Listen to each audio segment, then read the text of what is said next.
আসসালামু আলাইকুম। শুভ সন্ধ্যা। আমরা সবাই ভাবি পৃথিবী বুঝি তাকে ঘিরেই ঘুরছে। নিজের স্বার্থ নিয়ে আমরা প্রতিনিয়তই ভাবতে থাকি। আমাদের নিয়ে হয়তো কেউ এখন আর ভাবছে না। এটা ভেবে আমরা হতাশাগ্রস্ত হয়ে যাই। আমরা বুঝতেই চাই না আসলে আমাদের মতোই অন্যরা তার নিজেকে নিয়েই ব্যস্ত রয়েছে।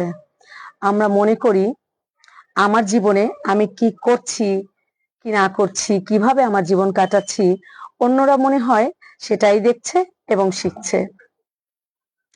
অন্যরা মনে হয় আমার গতিবিধি ভালোভাবে অবলোকন করছে।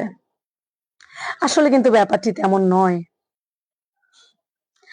আপনি নিজে আপনি নিজে কি কখনো আপনার পরিচিত সব মানুষের জীবনে কি কি বিব্রতকর পরিস্থিতি ঘটলো বা কি কি সিচুয়েশন কিছুদিন আগেও হয়ে গেল, এটা নিয়ে পড়ে আছেন? মোটেও নয়। আপনি অবশ্যই আপনার জীবন নিয়েই পড়ে আছেন।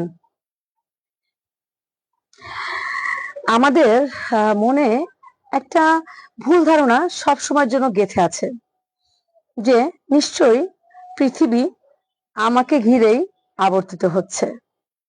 আসলে তা নয়। পৃথিবী যার নিজের জীবন নিয়ে আবর্তিত হচ্ছে।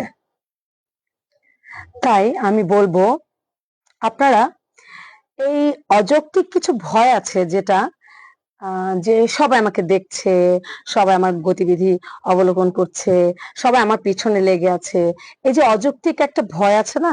এই ভয়টা নিজের জীবন থেকে দূর করে দিন। দেখবেন আপনি সফলকাম হবেন। ধন্যবাদ।